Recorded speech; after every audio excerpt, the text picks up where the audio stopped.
পূর্বে যিনি আমার নামে প্রশংসা করতে জানেন তিনি নিঃসন্দেহে ওয়াসিউল কলব, প্রশস্ত হৃদয়ের অধিকারী। ঠিক কিনা যদি বলুন? আমরা তো আমাদের কাছের ভাইকেও মানতে পারি না।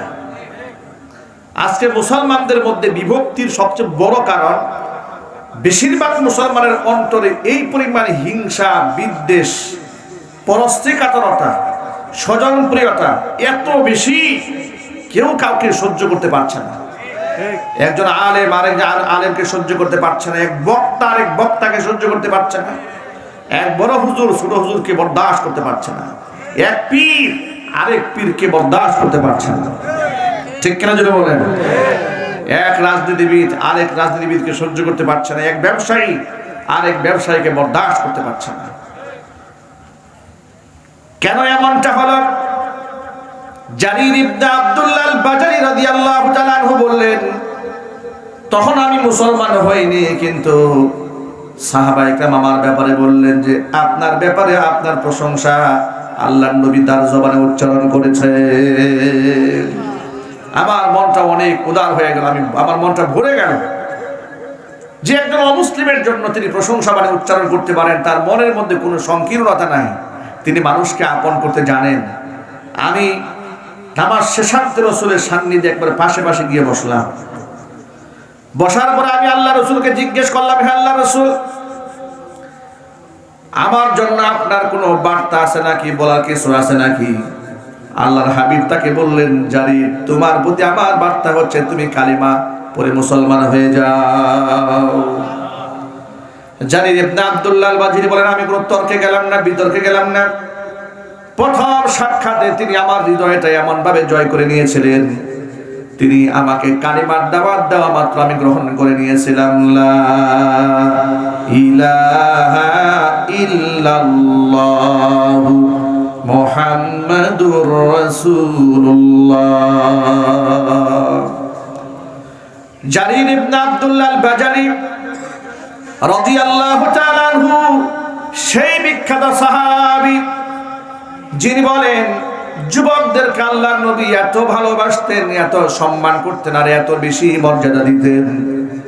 নবী করিম সাল্লাল্লাহু আলাইহি ওয়াসাল্লামের গৃহে একবার সাহাবায়ে কেরাম যে কোনো কাজে ঢুকলেন, সেই মজলিসে আমিও গেলাম। জারির বলছেন, গিয়ে দেখি মজলিসে সবাই জায়গা করে বসে পড়েছে, কিন্তু আমি জারির বসার কোনো জায়গা পেলাম না।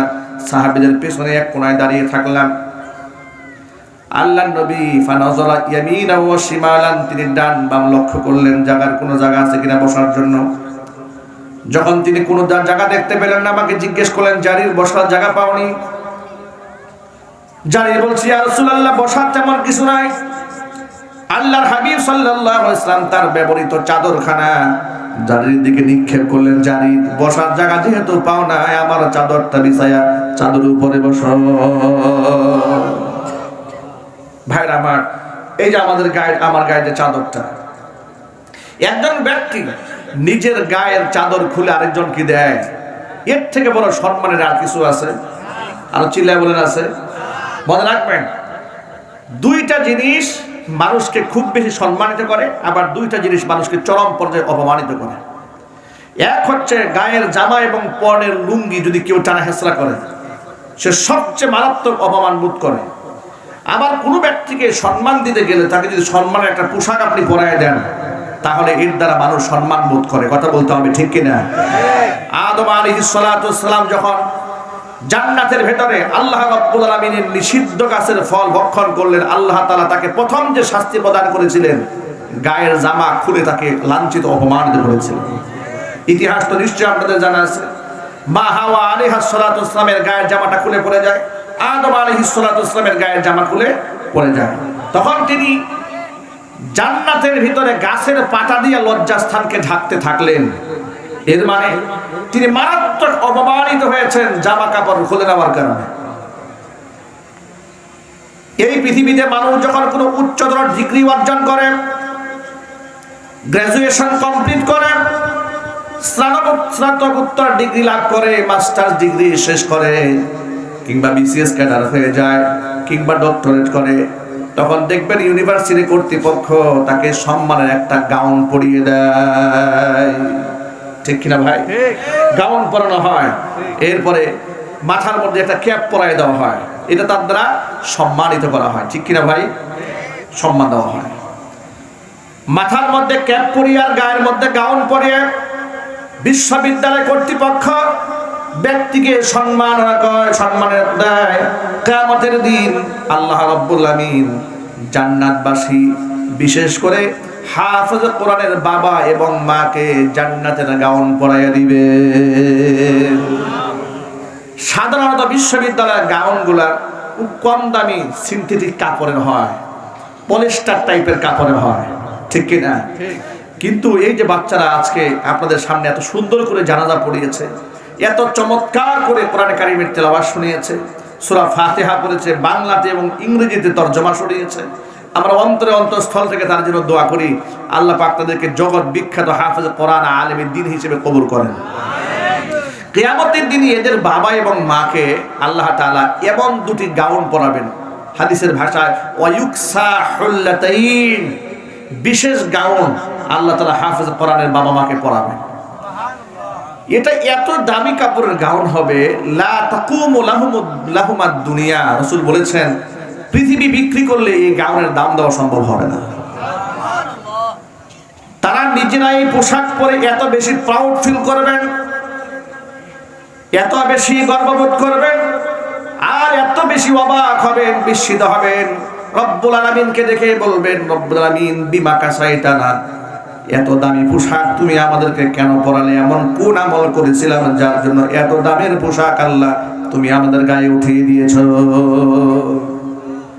হাদিস শরীফের মধ্যে এসেছে ফায়ুকালু লাহুমা, হাফেজ কোরআনের বাবা মাকে বলা হবে বিআখযি ওয়ালাদিকুমাল কোরআন, তোমাদের সন্তানদেরকে না তোমরা কোরআন পড়িয়েছিলে, সন্তানদেরকে কোরআন পড়ানোর কারণে আজকে তোমাদের গায়ের মধ্যে সম্মানের গাউন পরিয়ে দেওয়া হয়েছে। সুবহানাল্লাহ বলেন। পোশাক পরিয়ে দেওয়া সম্মাননা, খুলে ফেলা লাঞ্ছনা। কিয়ামতের দিন সমস্ত মানুষ যেদিন উলঙ্গ থাকবে, আল্লাহ তাআলা জাতির পিতা ইব্রাহিম আলাইহিস সালাতু ওয়াস সালামকে সর্বপ্রথম বেহেশতের পোশাক পরিয়ে তাকে সম্মানিত করবেন। এটা জোর আওয়াজে বলতে হবে আল্লাহু আকবার। আমাদের জাতির পিতার নাম কি? একটু জোরে বলেন ভাই। বিগত বছরগুলোতে তো এই কথা মাহফিলে অনেকে উচ্চারণ করতেও সাহস পায় না। যদি বলেন ভাই, ঠিক কিনা বলেন? ভয় পেত যে জাতির পিতা ইব্রাহিম, এটা বলতে গিয়া অনেকে চোখ রাঙানি খায় কিনা, লাঞ্ছিত অপমানিত হতে হয় কিনা। কারণ বিগত জীবনে কোরআনের মাহফিলে কথা বলতে গেলে এমন বহুবার ঘটনা আমাদের সাথে ঘটেছে, মাইক নিয়ে দাঁড়ায় গেছে, হুজুর যা কিছু মনে আসবে তাই বলবেন না। কথা বলেন। স্টেজে গুন্ডার মতো শাসিয়েছে, মাস্তানের মতো শাসিয়েছে, এগুলা বলা যাবে, এগুলা বলা যাবে না। ফাইনাল জব্বারুন, সেই অহংকারী আজকে গেল কোথায়? সেই সমস্ত দাম্ভিকরা আজকে কোথায় গেল? আজকে তারা পালিয়ে বেড়াচ্ছে। কথা বলেন, ঠিক কিনা যদি বলেন। আমার প্রিয় ভাইরা, ইব্রাহিম আলাইহিস সালাতু ওয়াস সালামকে আল্লাহ তাআলা জান্নাতের গাউন সবার আগে পরাবেন। কেন পরাবেন তার কারণটা শুনেন। এই পৃথিবীতে তাওহীদের জন্য তাকে তার জামাটা কাফের বেঈমানরা খুলে ফেলে উলঙ্গ করে অগ্নিকুণ্ডের মধ্যে ফেলে দিয়েছিল। তার পুরস্কার স্বরূপ আল্লাহ তাআলা তাকে দুনিয়াতেও বেহেশতি পোশাক পরিয়েছেন, জান্নাতেও সবার আগে বেহেশতের পোশাক তার গায়ে আল্লাহ পাক উঠায় দেবেন। তাহলে কি বোঝা গেল? এই পোশাকটা একটা সম্মানের প্রতীক। কথা বলেন, ঠিক কিনা বলেন? নিশ্চয় আপনারা একটা হাদিস শুনেছেন। হাদিসে কুদসিতে এসেছে, আল্লাহ তাআলা বলেছেন আল কিবরিয়াউ রিদাই ওয়াল আজমাতু ইজারি। আল্লাহ পাক বলেন অহংকার হচ্ছে আমার গায়ের চাদর, বরত্ব হচ্ছে আমার পরনের লুঙ্গি। প্রিয় ভাইরা, আপনারা বলেন তো আল্লাহ কি চাদর গায়ে দেয়? কথা বুঝেন না আপনারা? আল্লাহ কি চাদর গায়ে দেন? তাহলে হাদিসের মধ্যে আল্লাহ পাক কেন এই কথা বললেন? আল কিবরিয়াউ রিদাই, অহংকার আমার গায়ের চাদর, ওয়াল আজমাতু ইজারি, বরত্ব এটা হচ্ছে আমার পরনের লুঙ্গি। আল্লাহ কি লুঙ্গি পরেন? আল্লাহ পাক চাদর গায়ে দেন না, লুঙ্গিও পরেন না। মানবীয় সমস্ত গুণ এবং দুষ্টটি থেকে আল্লাহ পাক মুক্ত। সুবহানাল্লাহ। মানবীয় কোনো কিছু আল্লাহর সাথে যায় না। লাইসা কামিসলিহি শাই, আল্লাহর সমতুল্য সমকক্ষ কিছু হতে পারে না। জোরে কোন সুবহানাল্লাহ। তাহলে আল্লাহ তাআলা কেন বললেন অহংকার আমার গায়ের চাদর? এটা একটা উপমা দেওয়া হয়েছে, রূপক উপমা। উপমাটা হচ্ছে এই, দেখবেন কোন ব্যক্তি সবচেয়ে বেশি অপমান বোধ করে তার জামা ধরে যদি আপনি টান দেন, রাস্তাঘাটে বকাবাজি করেছেন, গালিগালাজ করেছেন, এতটা গায়ে মাখে নাই, যদি আপনি তার গায়ের কলারটা ধরেন, সে যে পরিমাণ অপমান বোধ করবে, তাকে লাঠি দ্বারা পিটাইলেও সে এতটা অপমান বোধ করবে না। ঠিক কিনা ভাই?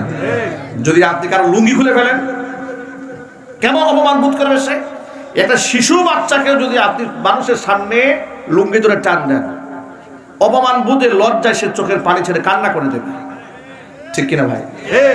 এই সহজ উপমা যদি বুঝে থাকেন, আল্লাহ তাআলা বলেছেন এই পৃথিবীতে যদি কোনো ব্যক্তি অহংকার করে, আমার অস্তিত্বে, আমার আভিজাত্যে, আমার ব্যক্তিত্বে এমন আঘাত লাগে, মনে হয় যেন ও আমার গায়ের চাদর ধরে টানতেছে। কোনো ব্যক্তি যদি নিজেকে বড় হুজুর মনে করে, আমার কাছে এমন মনে হয় সে যেন আমার পরের লুঙ্গি ধরে টানতেছে। মনে রাখবেন, নিজেকে কখনোই বড় ভাবার সুযোগ নাই। কিছু কিছু মানুষের অবস্থা এমন হয়েছে যে আমি একমাত্র বড় হুজুর, আর যা আছে সব নাদান, সব জাহান্নামী, আমি একমাত্র বেহেশতের সর্দার। এমন মনোভাব অনেকের মধ্যে আছে না? নাই? আছে।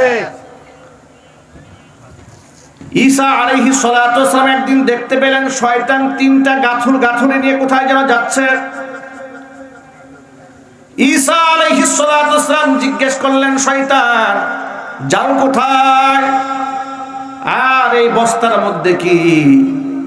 শয়তান বলে, ও আল্লাহর নবী ঈসা, আমি বিশ্ব বাজারে বের হয়েছি, তিনটা বস্তার মধ্যে তিনটা মূল্যবান সম্পদ নিয়ে বের হয়েছি, এগুলো আমি বিশ্ব বাজারে বিক্রি করব। বলে, বস্তার মধ্যে কি আছে একটু বলো আমাকে। বলে, প্রথম বস্তার মধ্যে আছে কৃপণতা। গোটা দুনিয়া ঘুরে ঘুরে সমস্ত ধনীদের কাছে কৃপণতা বিক্রি করব, যার যত বেশি টাকা হবে তার মন তত ছোট হবে। কথা বলেন ঠিক কিনা বলেন? ওয়াজ মাহফিলের জন্য, দানের জন্য যান, তাফসীর মাহফিলে যান, যদি কারো সাহায্যের জন্য হাত বাড়ান, যার থেকে বেশি আশা করবেন যে এই লোকটা অনেক বড় পয়সাওয়ালা, নিশ্চয় একটা মোটা অঙ্কের হাদিয়া আমাকে দান করবে, দেখবেন গরিব মানুষ পকেট থেকে করকরা 500 টাকা বের করে দিয়েছে, 1000 টাকা দিয়ে দিয়েছে।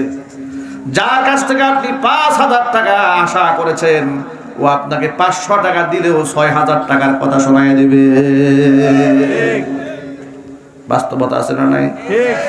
এই যে এতিমখানাগুলো চলছে, দেখবে বেশিরভাগ ক্ষেত্রে গরিব মানুষের টাকায় এই প্রতিষ্ঠানগুলো চলছে।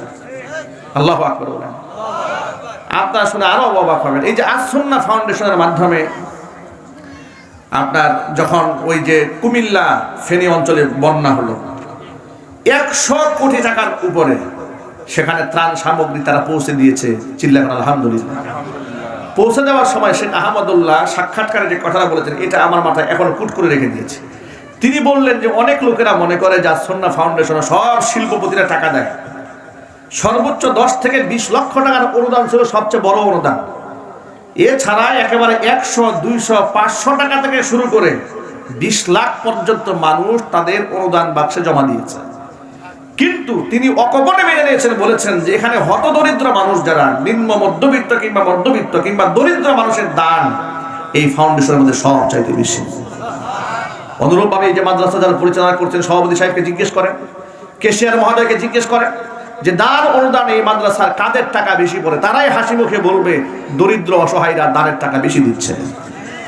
আমরা ওয়াজ মাহফিলে, কোনো মাহফিলে গিয়ে যদি বলি যে ভাই দান করেন, আমি কোনোদিন সমাজের সবচেয়ে বড় লোক মানুষটাকে সবার আগে দাঁড়াতে দেখি না, জীবনেও দেখে না। দরিদ্র মানুষরা সবার আগে দাঁড়ায় যায়। আল্লাহু আকবার বলেন, চিৎকার দিয়ে এখন আল্লাহু আকবার। আমার প্রিয় বন্ধুগণ, দরিদ্র অসহায় মানুষগুলা সবার আগে সাহায্যের জন্য দাঁড়িয়ে যায়। এতিমখানা হোক, দুস্থ দরিদ্র অসহায় মানুষের পাশে হোক। এই জন্য দরিদ্র সম্মান আছে কিয়ামতের দিন। নেককার গরিব মানুষগুলা নেককার ধনীদের কমপক্ষে 500 বছর আগে আল্লাহর জান্নাতে চলে যাবে।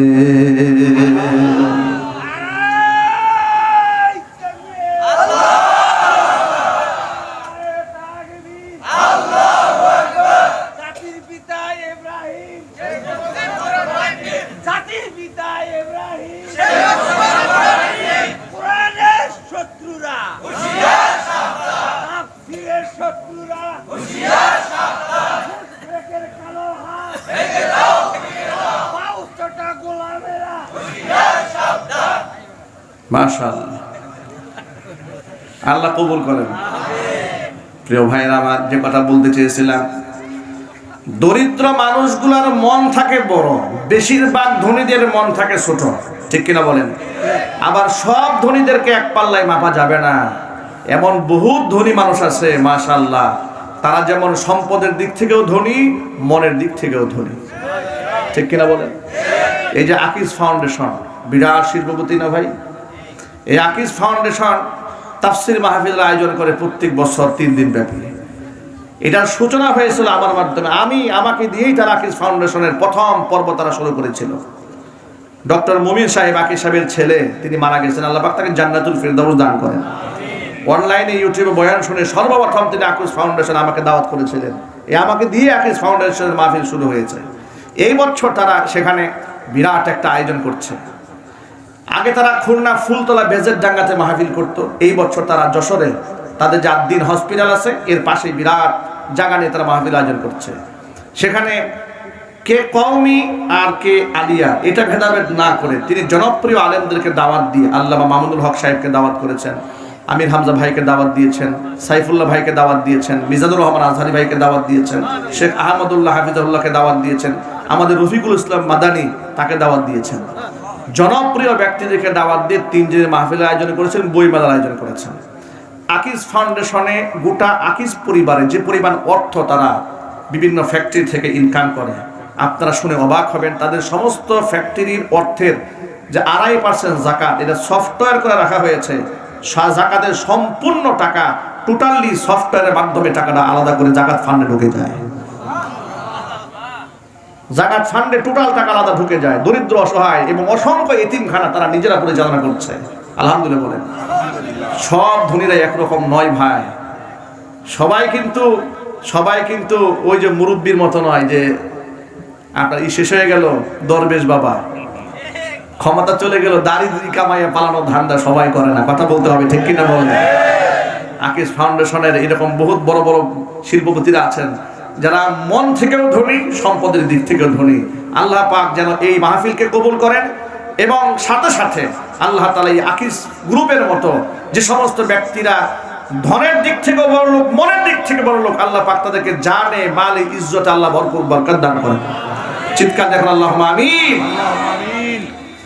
যে কথা আমি বোঝাতে চেয়েছি সেটা হলো, শয়তান গোটা দুনিয়ায় ঘুরে ঘুরে সমস্ত ধনীদের কাছে তারা বখিল, কৃপণতার এই বাণিজ্য করে বেড়ায়, আর সমস্ত ধনী মানুষগুলা শয়তানের কাছ থেকে কৃপণতা খরিদ করে নেয়।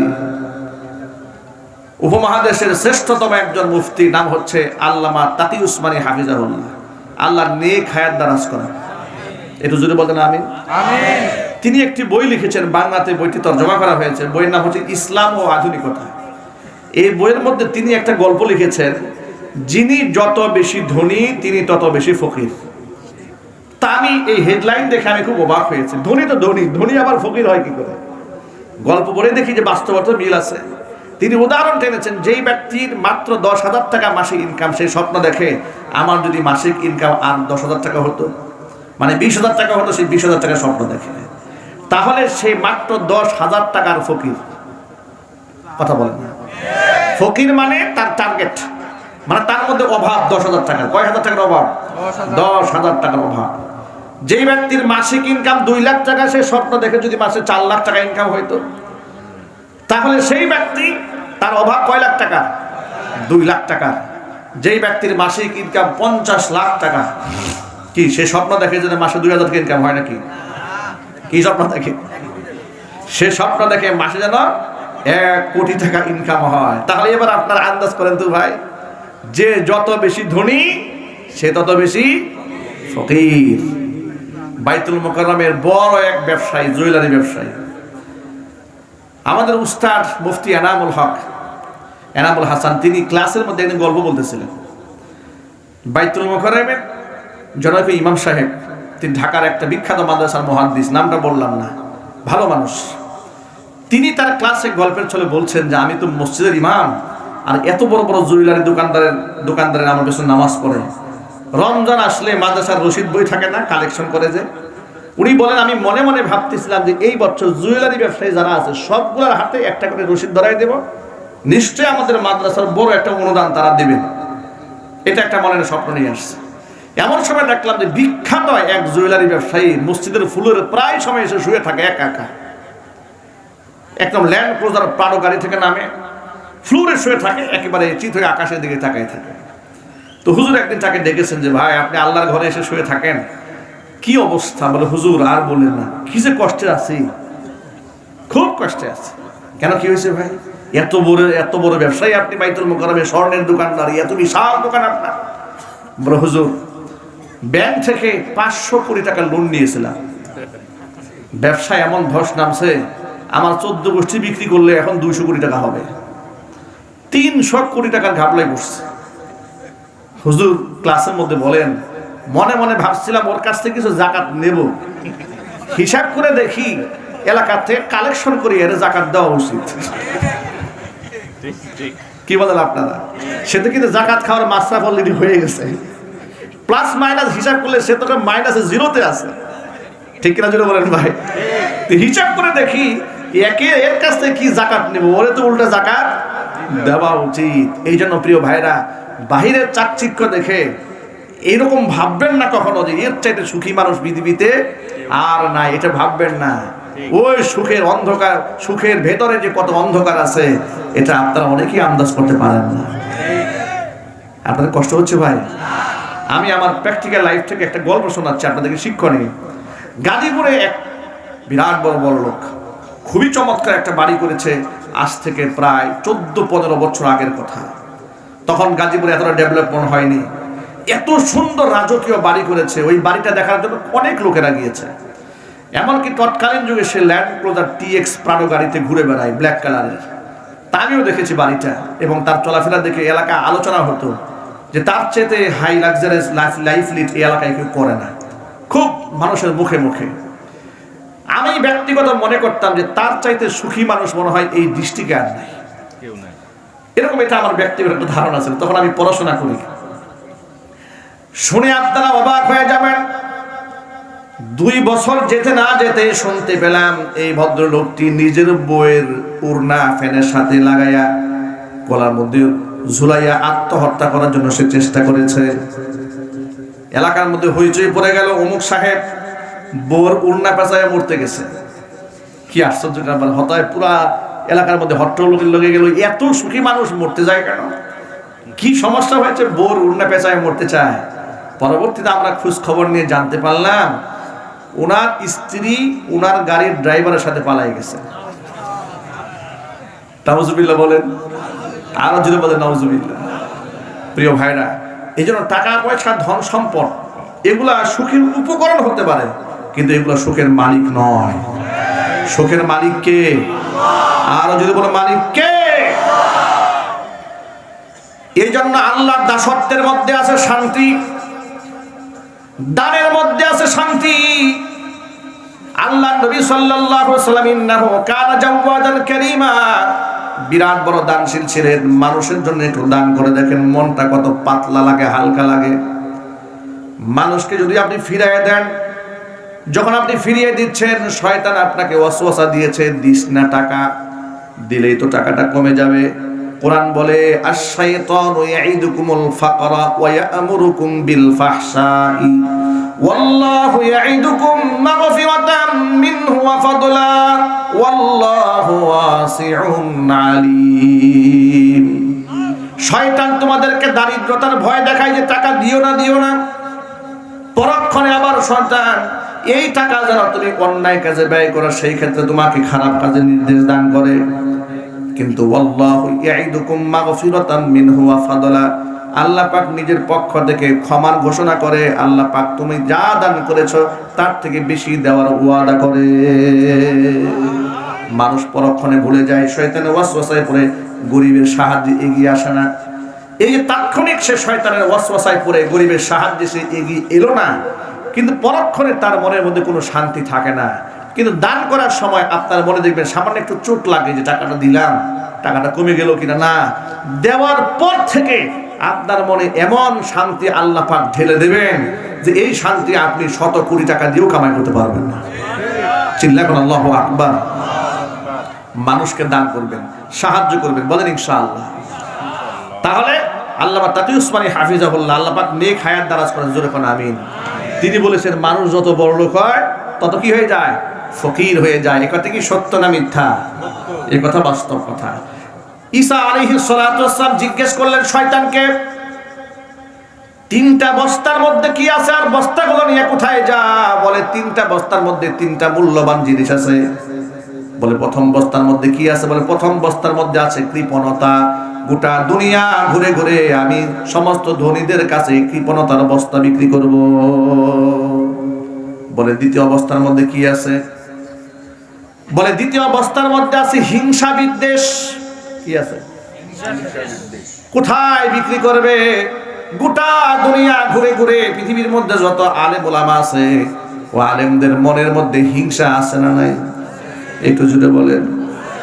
এত হিংসা আর এত বিদ্বেষ একজনের ভালো আরেকজন সহ্য করতে পারে না। এমন মসজিদ আছে ইমাম সাহেবের সাথে মুয়াজ্জিনের মিল নাই, মুয়াজ্জিনের সাথে ইমামের মিল নাই। ঠিক না ভাই? আমার কাছে অনেক মসজিদের ইমাম সাহেব মুয়াজ্জিন সাহেবদেরকে নিয়ে দুঃখ করে আমার কাছে লোকেরা এসে, মুয়াজ্জিন সাহেব এসে বলে হুজুর ইমামের জ্বালাই মসজিদে মনে হয় আর থাকা হবে না। কি আছে না ভাই? আমি অবাক হয়ে যাই যে 2জন মানুষ একটা মসজিদে খেদমত করে, মনের মধ্যে এত জ্বালা কোত্থেকে আসে? এত জ্বালা কোত্থেকে আসে? ইমামের মধ্যে এত হিংসা থাকবে কেন? কেন হিংসা থাকবে? ইমাম সাহেবের কি সেই আকীদা নাই যে আমার বরাদ্দে যা আছে, আমার বরাদ্দের একটি চালও পৃথিবীর অন্য কেউ খেতে পারবে না? কথা বলেন না, ঠিক কিনা বলেন? ঢাকা শহরের এক মসজিদের সন্ধান আমাদের জানা আছে।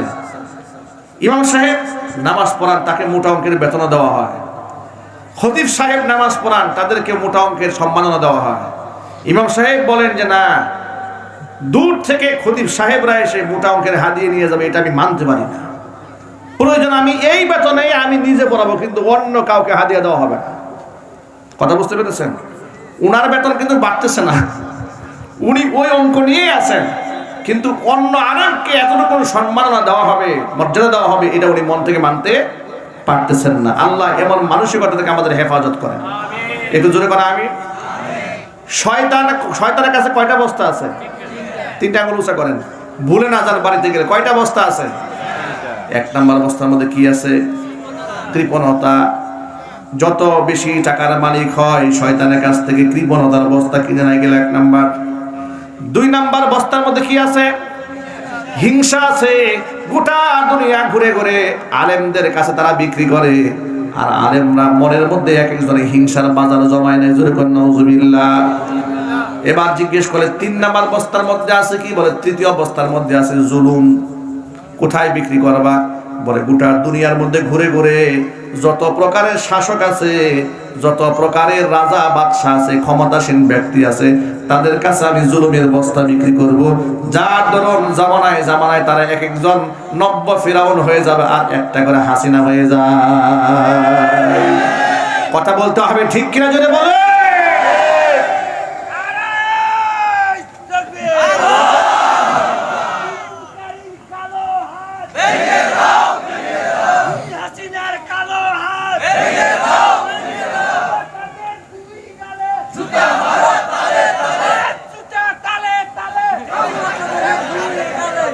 আমার প্রিয় ভাইরা, হাসিনার মতো স্বৈরাচার আর জালেম আমার মনে হয় এই শতাব্দীতে হাসিনার সাথে মিল দেওয়া যায় এরকম একজনও পৃথিবীতে খুঁজে পাওয়া যাবে না। কথা বলেন, ঠিক কিনা বলেন?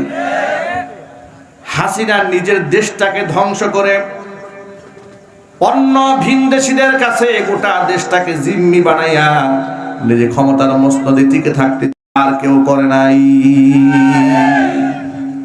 আর এগুলো আমাদেরকে সন্ত্রাস বানিয়ে দিয়েছিল, জঙ্গি বানিয়ে দিয়েছিল, তালেবান, রাজাকার, আল বদর, আল শামস, এগুলো মুখস্থ বাণী।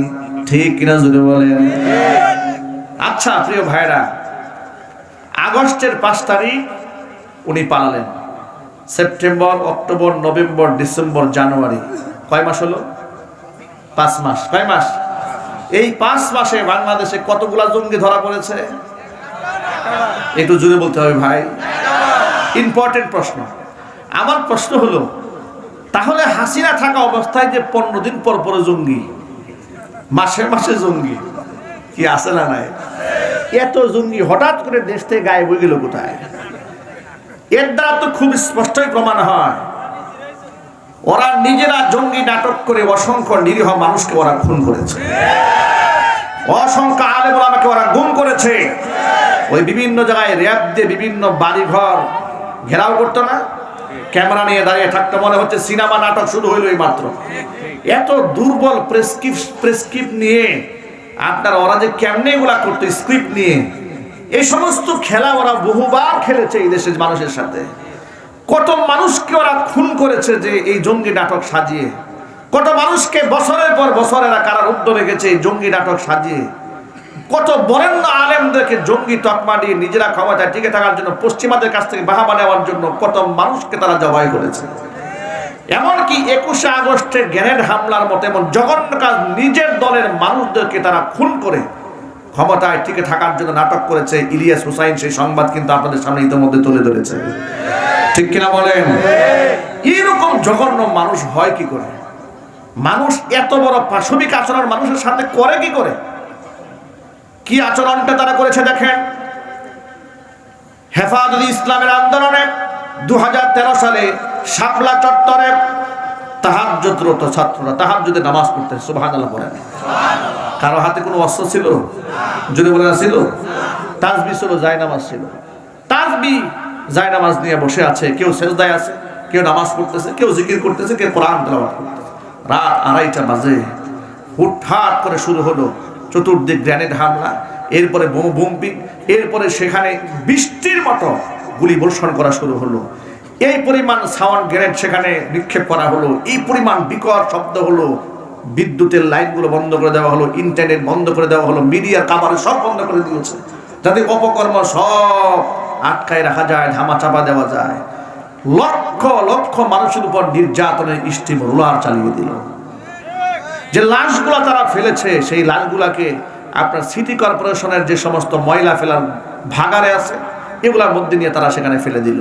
অসংখ্য লাশগুলাকে তারা ম্যানহোলে ঢাকনা খুলে সেখান থেকে ভিতরে ফেলে দিয়েছে। এইভাবে এমন নৃশংস হত্যাকাণ্ড ঘটাবার পরে জাতীয় সংসদে দাঁড়িয়ে বলে শাপলা চত্বরে কোনো গোলাগুলির ঘটনাই ঘটেনি। এত বড় মিথ্যাবাদী, আমার মনে হয় শয়তানের কাছে হার মানে। কথা বলে যুবকরা, ঠিক কিনা বলে? এত বড় মিথ্যাবাদী। সে বলে হেফাজতের কর্মীরা গায়ের মধ্যে রং মেখে শুয়েছিল, পুলিশ দেখে দৌড় দিয়েছে। আমাদেরও বলতে ইচ্ছা করে 15 আগস্টে তোমার বাবা রং মেখে শুয়েছিল। কথা বলেন না ভাই, ঠিক কিনা বলেন?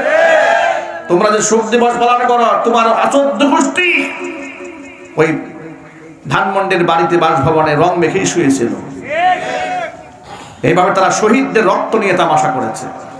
ক্ষমতায় আসা মাত্র 57 জন সেনা অফিসারকে পরিকল্পিতভাবে ভারতের সহযোগিতা নিয়ে হত্যা করেছে। জুলাই মাসের বিপ্লবে 2,500 মানুষকে খুন করেছে। 2021 সাল থেকে শুধুমাত্র মোদী বিরোধী আন্দোলন করার কারণে 2600 আলেমের নামে মামলা দিয়ে জেলখানায় তারা পুড়ে দিয়েছে। এমন স্বৈরাচারী জালেমের বিচার এই মাটিতে হবে না। আপনাদের আওয়াজ নাই কেন ভাই? একটু জোর আওয়াজে বলতে হবে, হবে না? এই বিচার নিশ্চিত হোক, এটা কি আপনারা চান? যদি এই বিচারকে বাস্তবায়ন করার জন্য আরেকটা ডাক আসে, গণঅভ্যুত্থানের প্রয়োজন হয়, আপনারা কি সেই ডাকে সাড়া দিয়ে প্রস্তুত আছেন কিনা? আমি দুহাত দেখতে চাচ্ছি।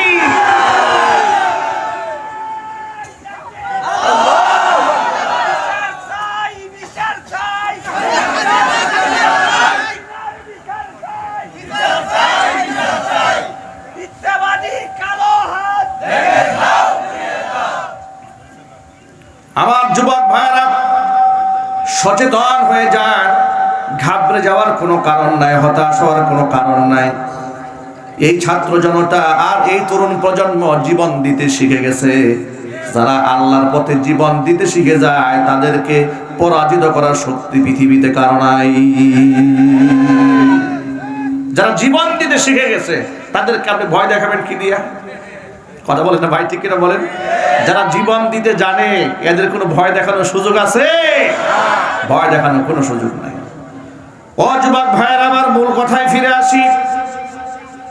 যে কথা আমি বলতে চেয়েছিলাম, শয়তান তিনটা বস্তা নিয়ে গোটা দুনিয়া ঘুরে বেড়ায়।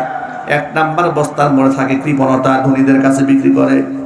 দুই নাম্বার বস্তার মধ্যে আছে হিংসা, আলেমদের কাছে বিক্রি করে।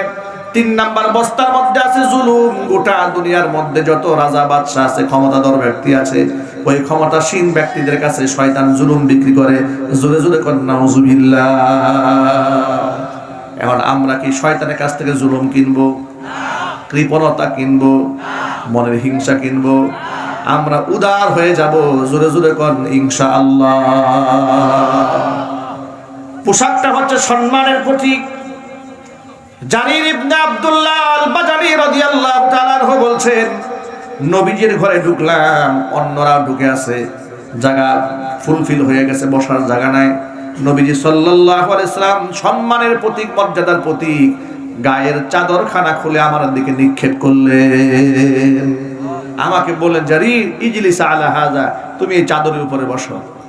হযরত জারির ইবনে আব্দুল্লাহ আল-বাজালি বলেন, রাসূলের দেওয়া চাদরখানা নিয়ে আমি এইভাবে চুমা খাইতে লাগলাম আর চোখের মধ্যে লাগাতে থাকলাম আর বলতে থাকলাম, আকরামাকাল্লাহু ইয়া রাসূলুল্লাহ কামা আকরামতানি ওয়া আ'আজ্জাকাল্লাহু ইয়া রাসূলুল্লাহ কামা আ'আজতানি।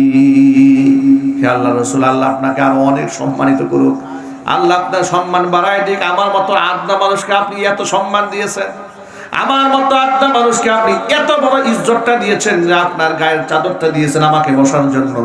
আপনার চাদরের মধ্যে মানুষ বসতে পারে না, আপনার চাদরের মধ্যে চুমা খাওয়া আমার জন্য নিয়ামত হয়ে যায়। জোরে কোন সুবহানাল্লাহ।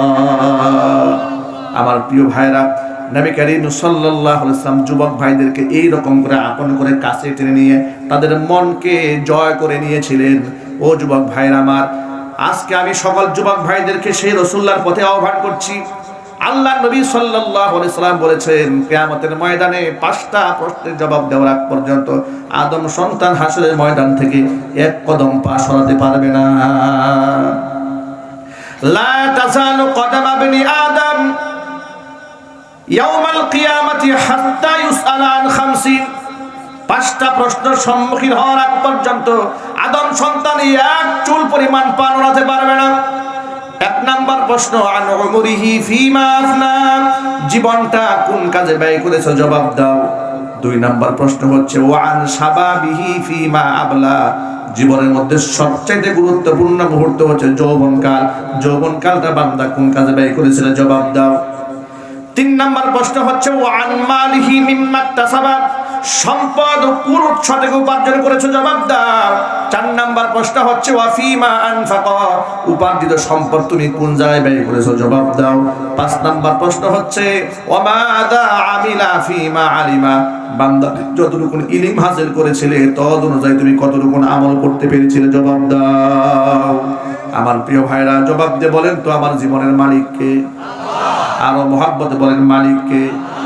আমার যৌবনের মালিক কে? আমার সম্পদের মালিক কে?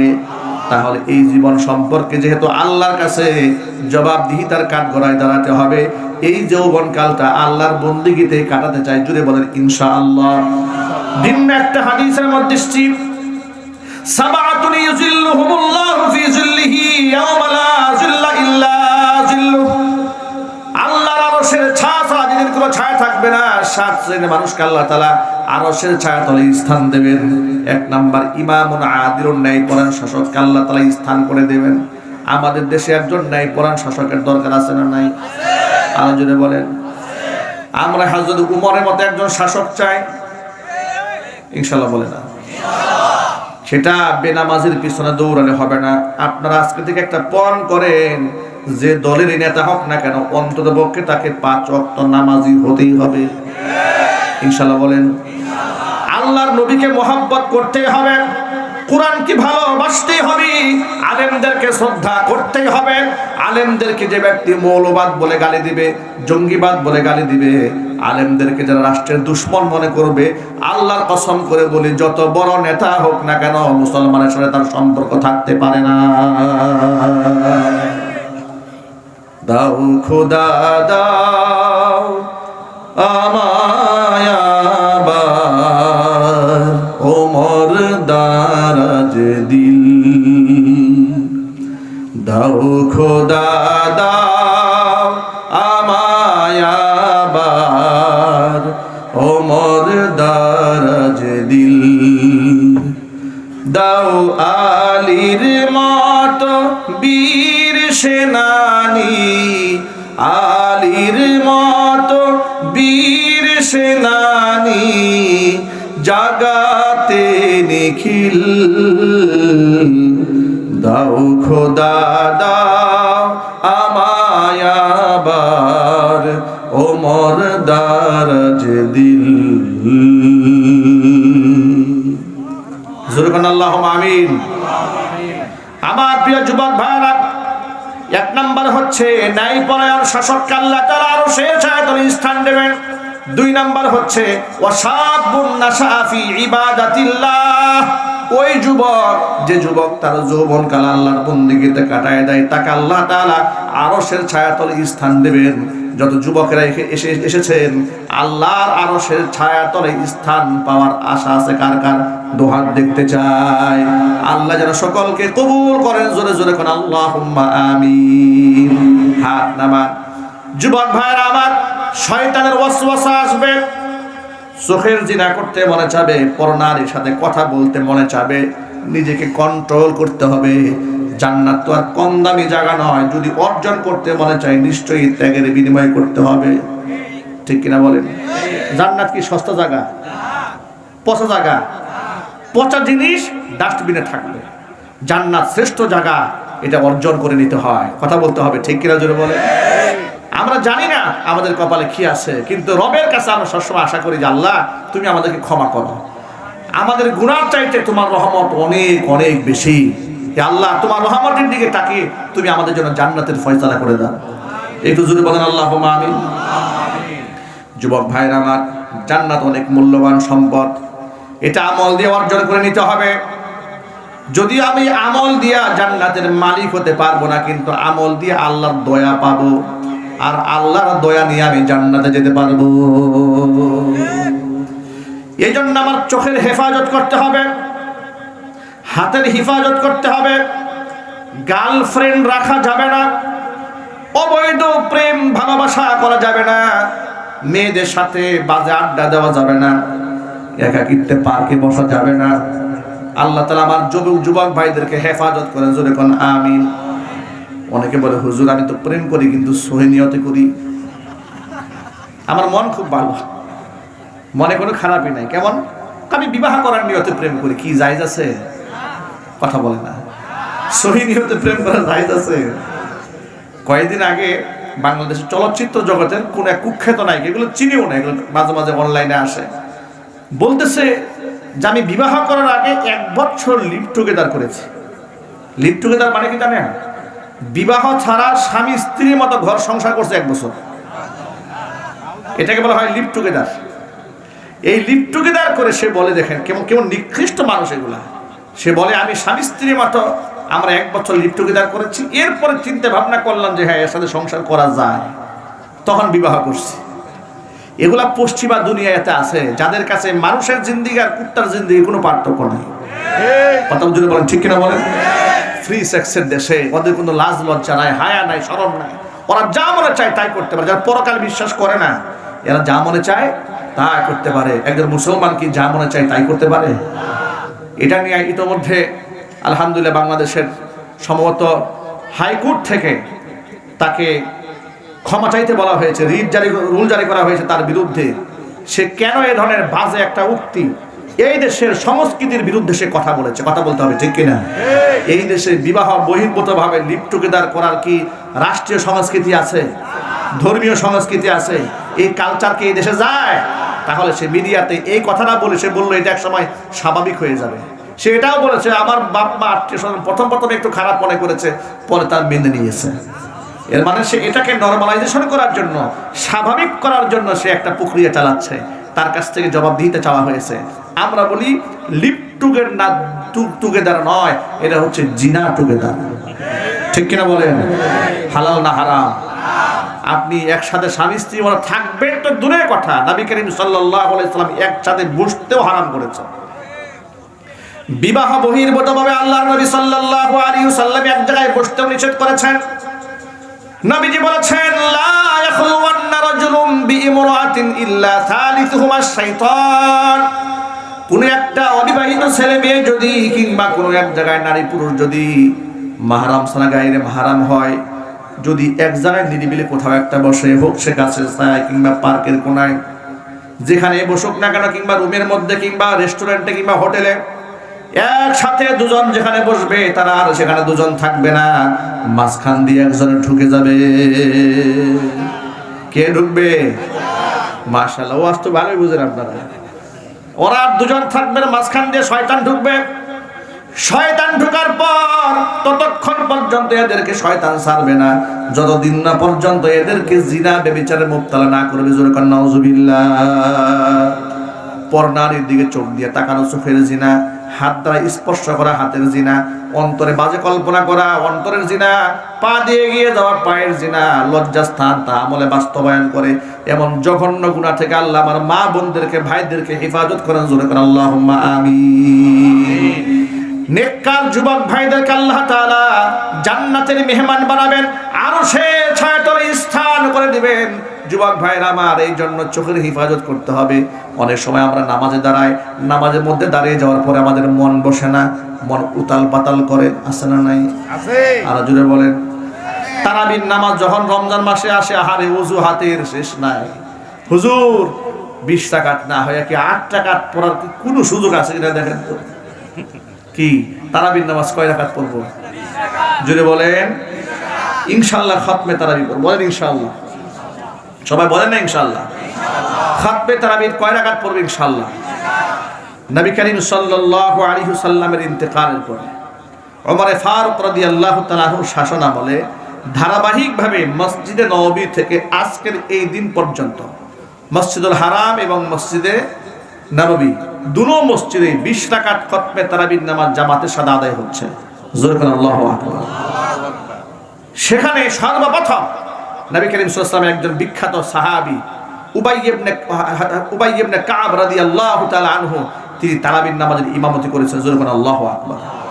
নামাজের মধ্যে মন কেন বসে না, এটা একটা ছোট্ট আমি সংজ্ঞা হাদিস থেকে শোনাই দিচ্ছি। কেন মনটা নামাজে স্থির থাকে না? এর বড় কারণ হচ্ছে চোখের হেফাজত না করা। কিসের হেফাজত না করা?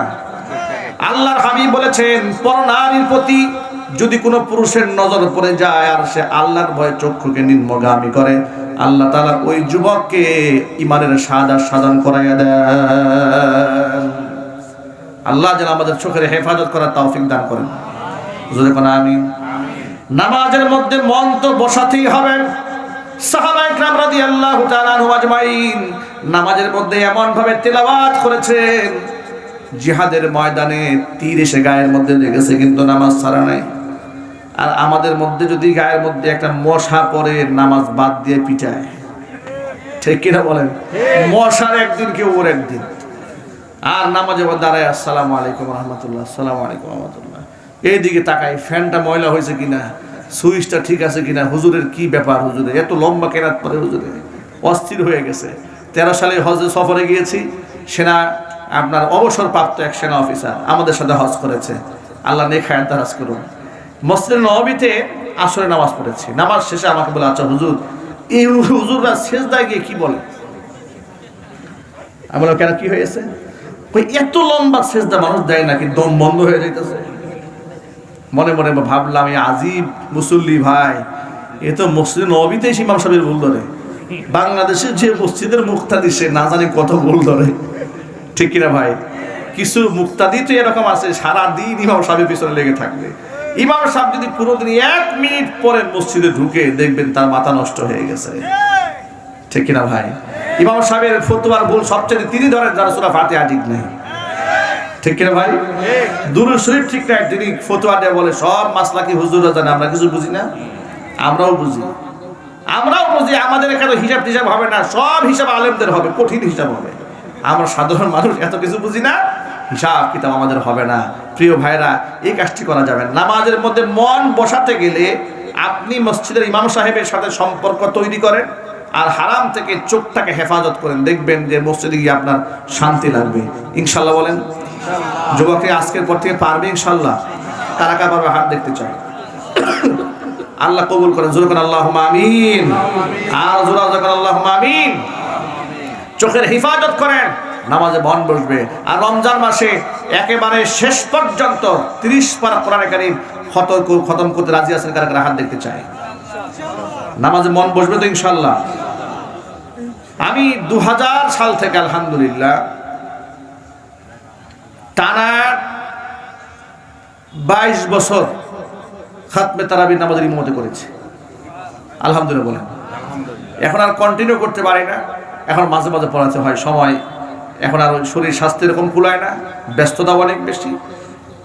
এই বছর আমেরিকাতে নিউ জার্সিতে জালালাবাদ কেন্দ্রীয় জামে মসজিদে খাতমে তারাবির নামাজের জন্য তারা আমাকে ইনভাইটেশন পাঠিয়েছে। আলহামদুলিল্লাহ ভিসা প্রসেসিং চলতেছে, আপনারা দোয়া করবেন। ইনভাইটেশনটা এসেছে, যদি ভিসাটা হয়ে যায় তাহলে ইনশাআল্লাহ আগামী রমজানটা দেশের বাহিরেই তারাবি নামাজ পড়বে ইনশাআল্লাহ। আমি সামান্য একটু তেলাওয়াত শোনাচ্ছি আপনাদেরকে ইনশাআল্লাহ। তেলাওয়াত, নামাজের তেলাওয়াতের মধ্যে এত মজা, এটা নিজে পড়তেও মজা লাগে, শুনতেও মজা লাগে। আমি ধানমন্ডি জামে মসজিদে ছাত্র জীবনে খাতমে তারাবির নামাজ পড়াতাম। আমার একটা খুদে মুসল্লি ছিল, এই সম্ভবত আপনার 6-7 পরে, এরকম একটা আনুমানিক আমার যতটুকু মনে পড়ে। সে ছেলেটি একদিন আমাকে এসে বলে, হুজুর আজকের নামাজটা একটু তাড়াতাড়ি পড়াবেন। মানে খুব ভক্ত, আমি মসজিদে কোরআন তেলাওয়াত করে বসে থাকি, তা আমাকে বলো আজকের নামাজটা খুব তাড়াহুড়া করে পড়াবেন হুজুর। আমি বললাম কি কারণটা কি বলো তো, আজকে নামাজটা তাড়াহুড়া করে পড়বো কেন? বলে হুজুর আজকে 9টার পরে একটা সুন্দর নাটক আছে, এই নাটকটাকে আমি খুব পছন্দ করি, কিন্তু নামাজের এত আকর্ষণ, এই নামাজটাও ছাড়তে মন চাচ্ছে না, নাটকটাও ছাড়তে মন চাচ্ছে না, খুব মুসিবতে আছি, আজকে নামাজটা একটু তাড়াহুড়া করে মনে রাখবেন। আমার ছেলেটির নাম এখন মনে আছে, যে কোরআনে কারিমের আকর্ষণ মানুষকে সিনাও পর্যন্ত ভুলায় দেয়। আল্লাহু আকবার বলেন, চিৎকার দেখুন আল্লাহু আকবার। এই সংস্কৃতি দেশে চালু হওয়া দরকার। যদি কোরআন তেলাওয়াতের মজমা হয়, কোরআনে কারিমের তালিম হয়, তরবিয়াত হয়, দেখবেন যে এই দেশের ছেলেরা তারা অনিসলামিক কর্মকাণ্ড থেকে বের হয়ে আসতেছে। এগুলা যদি না হয় তাহলে তারা ব্যভিচারের দিকে যাবে, তারা সিনেমার দিকে যাবে, তারা কনসার্টের দিকে যাবে। আর যদি কোরআন তেলাওয়াত এমনকি দ্বীনি মাজলিসে তালিম তরবিয়াত বেশি হয়, তাহলে এমনিতেই গুনাহ থেকে তারা বের হয়ে আসবেন ইনশাআল্লাহ। তিনি ওই ছেলেটি আমাকে বলতে, হুজুর আপনি যখন রমজানে তেলাওয়াত করেন প্রতিটা সুর হৃদয়ে এমন লাগে যে আমি সিনেমা দেখা আমার ভালো লাগে না, আমি নামাজে দাঁড়াই যাই। সুবহানাল্লাহ বলেন।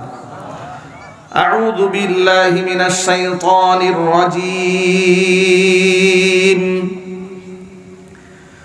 বিসমিল্লাহির রহমানির রহিম।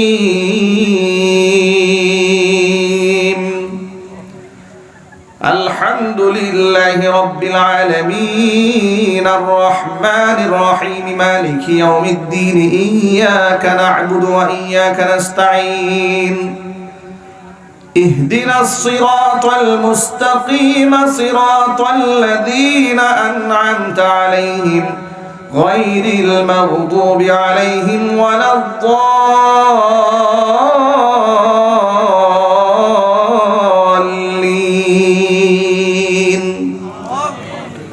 বিসমিল্লাহির রহমানির রহিম। ইয়া আইয়ুহাল্লাযীনা আমানু লা তুকদ্দিমু বাইনা ইয়াদাইল্লাহি ওয়া রাসূলিহি ওয়াত্তাকুল্লাহ ইন্নাল্লাহা সামিউন আলীম। ইয়া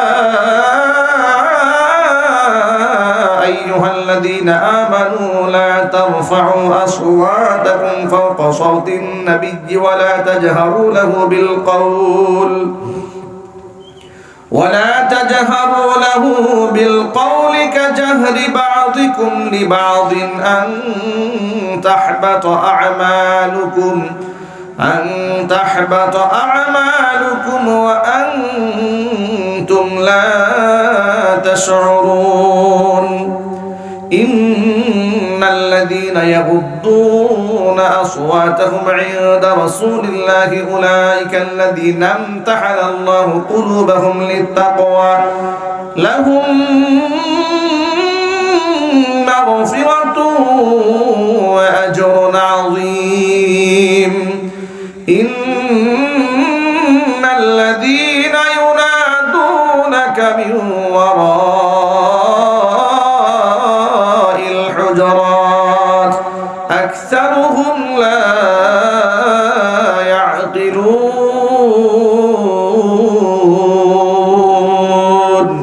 صدق الله العلي العظيم